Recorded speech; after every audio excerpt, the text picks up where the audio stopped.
We know that for some time, Joe Manchin has had a lot of different problems with the reconciliation infrastructure bill. And we know that many politicians will stand against a number of provisions in it because they're doing the bidding of their wealthy donors. But some of these senators are so wealthy that they're actually just pursuing their own interests by trying to make it as small and as ineffective as possible. And there's a new story up on TYT Investigates that goes into Joe Manchin's coal money, how much money he has made thanks to dirty energy that could be at risk as a result of some of the reforms that might be made in this infrastructure bill. So these numbers are amazing, and you can get more of this information at TYT Investigates, but let's go over a little bit of what they found.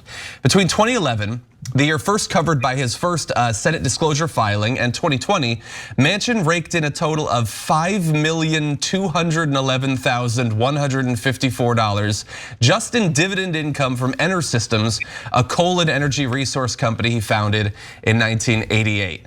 So those show that he's made an average of $521,000, more than $500,000 every year from this coal system, just in dividend income alone.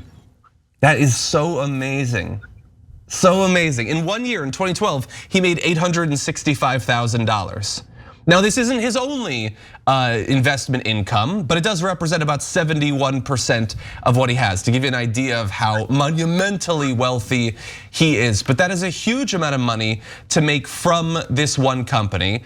And it might explain why this week, when he was asked by a reporter about that income, he started acting like he's trying out for the reboot of The Sopranos that they're coming out with, threatening the reporter, telling him to change the subject. This is a guy who's going to pursue his own financial interests. If he thinks that those are at risk with the infrastructure bill, then that might help to explain his behavior. What do you think, Jake?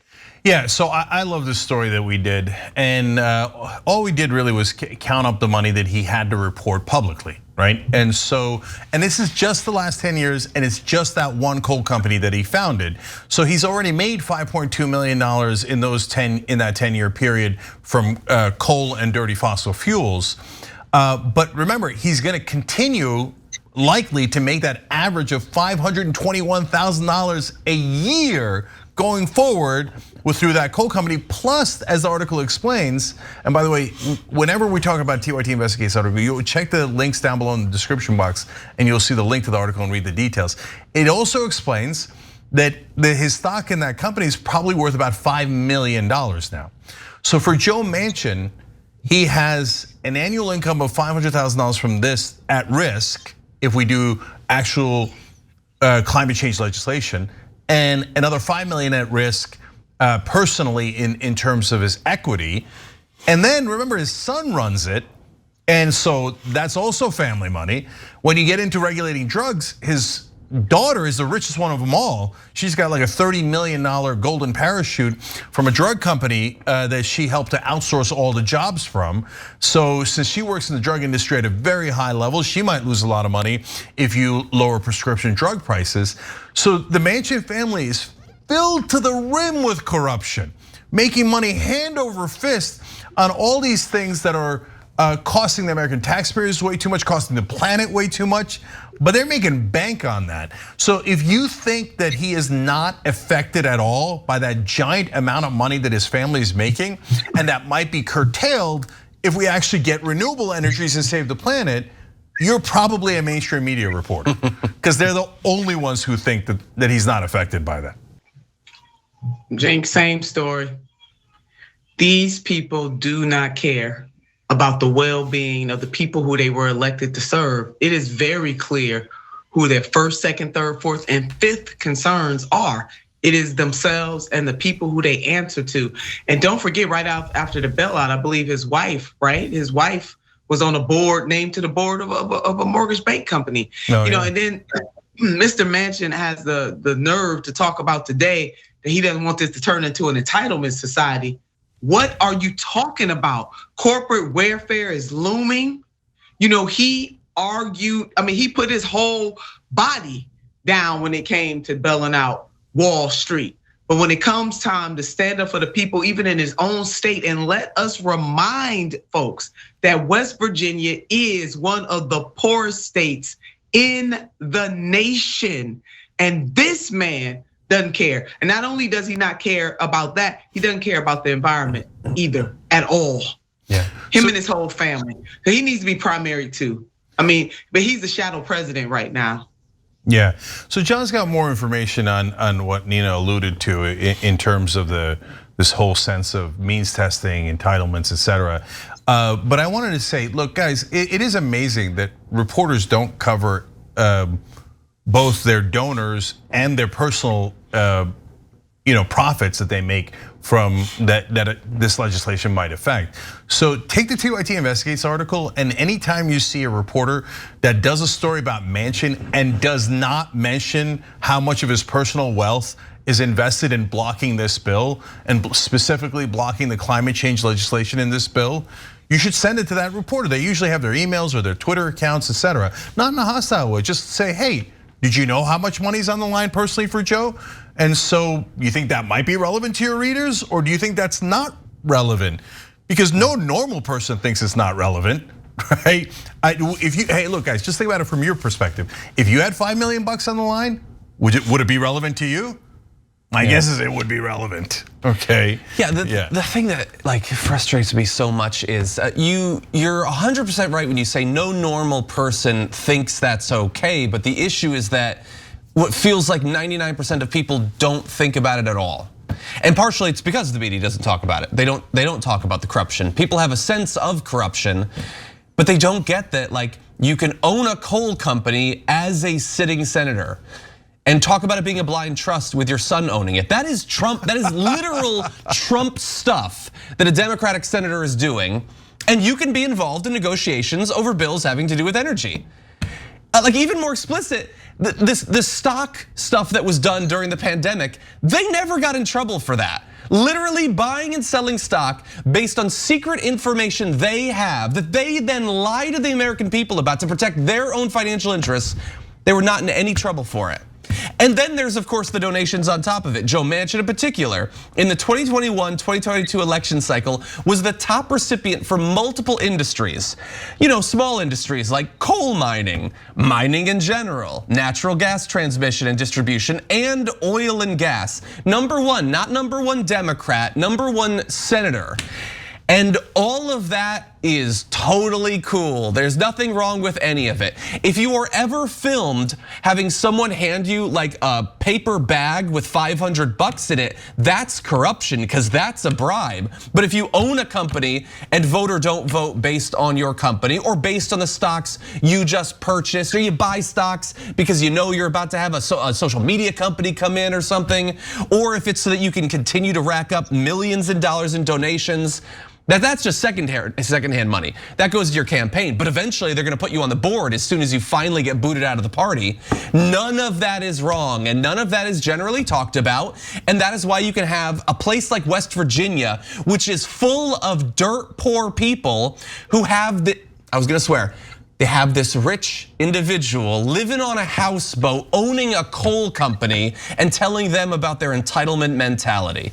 It is a lot on the media, but it is still partially on us. And I mean us individually as members of the media, that we have got to get people to start to prioritize this sort of thing. You cannot fill the government with people who have gotten rich with the status quo and expect that they're going to murder it. They're not going to reform it. This is what they got wealthy off of, and he's one of the best examples of it. Yeah, can we show the clip of Manchin talking about means testing, because it relates perfectly to this, and I want to talk about that. So let's show that. Means testing means that are we targeting the people that need it or getting it, or the people getting it that maybe could do without? I mean, they're in pretty good shape. So I said means testing.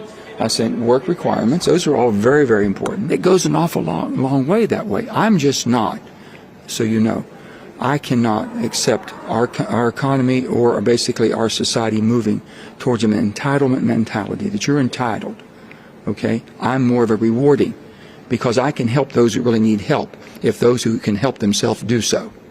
So he says, well, look, if you're gonna get money and you're an average person in West Virginia and you really need it, well, I'm not sure you really need it, and I don't want you to get lazy and be a bum if the government gives you money, so I'm just gonna test your means. Now, did they test means when they handed out billions of dollars to corporations just last year that Joe Manchin was 100% in favor of, never asked for means testing, et cetera?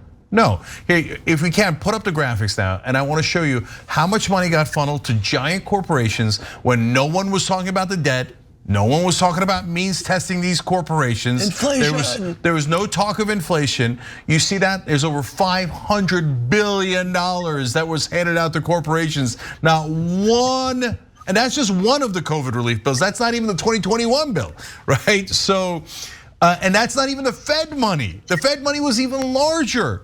But all that money, and did you hear one senator talk about means testing the businesses? And if we give it to the businesses, maybe they'll turn into lazy bums. No, they never said that. The only thing they ever said is, oh, it's going to regular people? Well, we hate those bums, right? So I'm gonna show you Joe Manchin on his yacht in a second. But let's show the next graphic too, because I wanna show you the results of what happened once they handed out over $500 billion of free money to the biggest corporations in the world. Now show the next graphic about Exxon. Okay, so some of the companies that got it was oil companies and fossil fuel companies. So as Public Citizen explains here, after securing a $9.5 billion backdoor bailout, ExxonMobil paid its CEO over $10 million in 2020, spent $14.9 billion on shareholder payouts, and announced that it was cutting 1,900 US jobs. After securing a $25 billion backdoor bailout, Boeing cut more than 26,000 jobs and announced that more layoffs would be coming. Although Boeing CEO David Calhoun publicly announced that he would decline pay in 2020, he still received stock options with an estimated worth of $21 million. So why did the US taxpayers give $9.5 billion to ExxonMobil and even more to Boeing, a giant defense contractor that's super profitable? ExxonMobil is one of the most profitable companies in the world, and we're funneling billions of dollars to them. They're giving it to their shareholders, they're giving it to their CEOs. No one's asking about means testing, no one's talking about entitlements. Did you hear any reporter talking about that when they were passing that bill? Did you hear any senator talking about that, maybe with the exception of Bernie Sanders? And so this is the crooked system we're under. And when we point it out, the media gets mad at us and say, oh, how dare you point this out? It sounds conspiratorial. What are you talking about? Those are straight up facts. How come you guys aren't reporting on it? So, as Manchin yells at people from West Virginia from on top of his giant Manchin yacht, right? You'll excuse us if we are not moved by his requirements that we means test the people of West Virginia before we give them any money. And Dr. Barber had put out an excellent tweet. I think it was this week, and he tweeted about the means testing, and he asked the question: did anybody mean test the donors of Joe Manchin? And that's Reverend Dr. William Barber from the great state of North Carolina, who's one of the leaders of the Poor People's Movement, the 21st century version of what the Reverend Dr. Martin Luther King Jr. started. This is madness, and to John's point, because my hair is on fire. I had a boss who used to say, if your hair is on fire, act like your hair is on fire. And I'm right with you. I think all three of us are on fire over this nonsense, this foolishness, this immorality, and they doing it in the open. Yeah. This is an open secret what these elected officials are doing, making money hand over fist. Meanwhile, back on Main Street in the hood and misunderstood, they don't care what happens to the people. It reminds me of a story that is a story about Mother Jones when she asked the man why was he in jail. And I believe he said to her, because I stole some shoes. And she said, well, had you stole a railroad, you'd be a senator. That is apropos for this damn moment right now. Yeah. You bail out Wall Street, you make money hand over fist, you have a revolving door, you become a US senator. Yep. Because what do these people want when they have all that money? They want more power. And they are leveraging that power, not on behalf of the people who need jobs, need a living wage, need unions, need clean air, clean food, and clean water. They are leveraging that power on behalf of themselves and everybody else that navigates that rare air that they're able to breathe. It is immoral and it's a shame. And we got to do something about it. We cannot continue to accept this. Primary Joe Manchin as well. Yep. Well, there you go. All of them need to be primaried. Thanks for watching The Young Turks. Really appreciate it. Another way to show support is through YouTube memberships.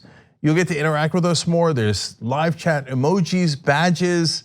You got emojis of me, Anna, John, JR. So those are super fun. But you also get playback of our exclusive member-only shows and specials right after they air. So all of that, all you gotta do is click that join button right underneath the video. Thank you.